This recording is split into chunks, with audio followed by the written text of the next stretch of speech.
Praise to the lord. ఈరోజు దేవుడు మనకిచ్చినటువంటి వాగ్దానం ఏంటంటే లేవియాకాండము 20వ అధ్యాయము 24వ వచనం.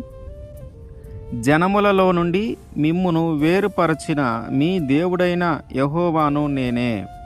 ఆమెన్. ప్రపంచంలో కొన్ని కోట్ల మంది ప్రజలు ఉన్నారు, కొన్ని తెగలున్నాయి, కొన్ని జాతులు ఉన్నాయి.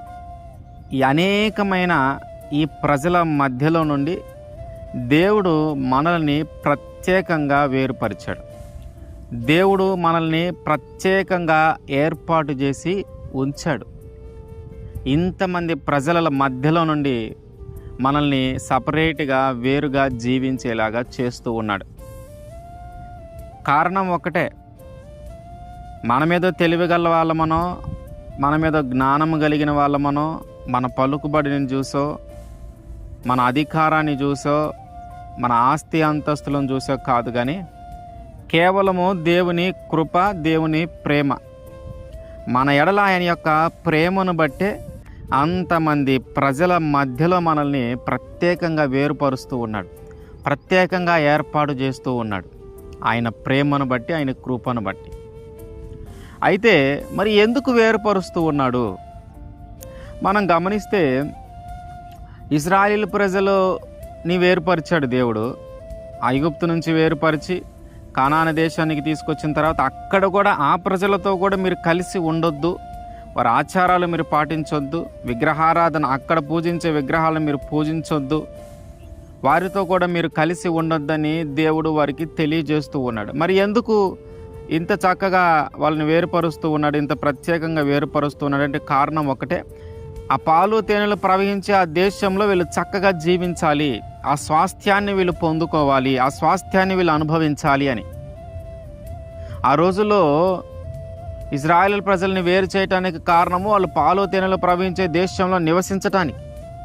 మరి ఈ రోజుల్లో మనల్ని ఎందుకు దేవుడు వేరుపరుస్తూ ఉన్నాడు? ఈ ప్రజల మధ్యలో నుంచి, ఈ ప్రపంచంలో నుంచి, ఈ జాతులలో నుంచి, ఈ తెగల్లో నుంచి, మన మధ్య నివసిస్తున్న అందరి మధ్యలో నుంచి మనల్ని ఎందుకు ప్రత్యేకంగా వేరుపరుస్తూ ఉన్నాడు అంటే, ఈ లోకంలో నివసిస్తూ ఉన్న మనల్ని ఈ లోక మాలిన్యము అంటకుండా, ఈ లోక పాపము అంటకుండా వేరుగా జీవించేలాగున దేవుడు మనల్ని వేరుపరుస్తూ ఉన్నాడు. కారణం ఏంటంటే, మన యొక్క స్వాస్థ్యము పరలోక రాజ్యము. ఆ రోజుల్లో ఇశ్రాయేలు ప్రజలకు స్వాస్థ్యముగా పాలు తేనెలు ప్రవహించే దేశాన్ని ఇచ్చి, దానిలో మీరు చక్కగా నివసించాలి, దాన్ని మీరు అనుభవించాలి అన్న ఉద్దేశంతో ఆ ప్రజలను వేరుపరిచాడు. ఈరోజు మనల్ని ఎందుకు వేరుపరుస్తూ ఉన్నాడంటే, మన స్వాస్థ్యము పరలోక రాజ్యము. ఆ పరలోక రాజ్యంలోనికి మనం చేరటానికి, ఆ పరలోక రాజ్యమును మనము ఉండటానికి, దాన్ని అనుభవించటానికి మనల్ని దేవుడు ప్రత్యేకంగా వేరుపరుస్తూ ఉన్నాడు. ఈ వేరుపరిచి దాని ప్రకారము మనము జీవించాల్సి వచ్చినప్పుడు కొన్నిసార్లు కష్టంగానే ఉంటుంది. కొన్నిసార్లు నిందల అవమానాలు పడతాం, కొన్నిసార్లు ఎగతాళి చేయబడతా ఉంటాం. కొంతమంది మనల్ని చూసి నవ్వుకుంటూ ఉంటారు, ఏంట్రా వెళ్ళి జీవితం అని. మన అవతారాన్ని చూసి నవ్వుతూ ఉంటారు. అయితే మనము ప్రత్యేకింపబడిన వారము, మనము వేరు చేయబడిన వారము, ప్రజలందరి మధ్యలో నుంచి, జనులందరి మధ్య నుండి మనము వేరు చేయబడిన వారము గనుక, వారు చేసే ఎగతాళికి కానీ, వారు మనల్ని చూసే చూపులకు కానీ, వారు వేసే నిందలకు కానీ మనం భయపడక, మన స్వాస్థ్యమును మనం చేరటానికి, మన స్వాస్థ్యమును మనం అనుభవించటానికి, ఆ పరలోక రాజ్యంలో మనం ప్రవేశించటానికి మనం వేరుపరచబడి ఉన్నాము కనుక, దానిని పొందుకోవటం కొరకు ఆ వేరుపరచబడిన జీవితాన్ని అలాగే కొనసాగించాలి. ఎలాంటి శ్రమలు వచ్చినా, ఎలాంటి అవమానాలు వచ్చినా దేవుడు మనల్ని ప్రత్యేకంగా వేరుపరిచాడు కనుక ఆ వేరుపరచబడిన జీవితాన్నే మనం జీవించాలి. తిరిగి మనం లోకంలో కలిసిపోకూడదు, తిరిగి ఆ లోక మాలిన్యాన్ని మనం అంటించుకొనకూడదు, తిరిగి ఆ లోక పాపంలో మనం పడిపోకూడదు.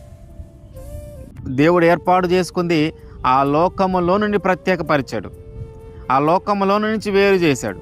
ఇప్పుడు మళ్ళీ అదే లోకంలో పడిపోతే మనము ఆ పరలోక రాజ్యము అనే ఆ స్వాస్థ్యమును సంపాదించుకొనలేం. ఇశ్రాయేల్ ప్రజల్లో కూడా ఆ ఐగుప్తు దేశం నుంచి వేరుపరిచి బయటికి తీసుకొని వచ్చిన తర్వాత దేవునికి వ్యతిరేకంగా జీవించి కానాను దేశానికి వెళ్లకుండా మధ్యలోనే చనిపోయిన వాళ్ళు ఉన్నారు. మనకి కూడా అట్లాంటివి వస్తూ ఉంటాయి. ఆ పరలోక రాజ్యం అనే స్వాస్థ్యాన్ని మనము సంపాదించుకొనకుండా, ఆ పరలోక రాజ్యంలోనికి వెళ్ళాలి అనే ఆశ మనలో లేకుండా చేయటానికి అనేకమైన నిందలు, శ్రమలు, బాధలు, ఎగతాళి చేయబడుతూ ఉంటాం. అయితే అవేవి మనం పట్టించుకోవాల్సిన పని లేదు.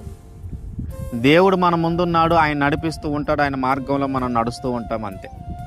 ఆయన చెప్పిన మాట ప్రకారం మనం జీవిస్తూ వెళ్తూ ఉంటే, ఆయన మనల్ని ఏర్పాటు చేసుకున్నాడు కనుక, వేరుగా మనల్ని పెట్టాడు కనుక, వేరుగా ఆ ప్రజల నుంచి మనల్ని బయటికి తీసుకొని వచ్చాడు కనుక, దాని ప్రకారము వైరాగ్యంతో ముందుకు వెళితే ఆ పరలోక రాజ్యం అనే స్వాస్థ్యము ఖచ్చితంగా మనము ఆ పరలోక రాజ్యానికి చేర్చబడతాం. ఇజ్రాయేల్ ప్రజలు నమ్మకంగా ఉన్న వాళ్ళందరూ పాలు తేనెలు ప్రవహించి ఆ దేశానికి చేర్చబడినట్టు, వేరుపరచబడిన మనము నమ్మకంగా ఉంటే ఖచ్చితంగా మన స్వాస్థ్యమైనటువంటి పరలోక రాజ్యంలోనికి చేర్చబడతాం. దాని ప్రకారము మన అందరము జీవించుదుముగాక. ఆమేన్.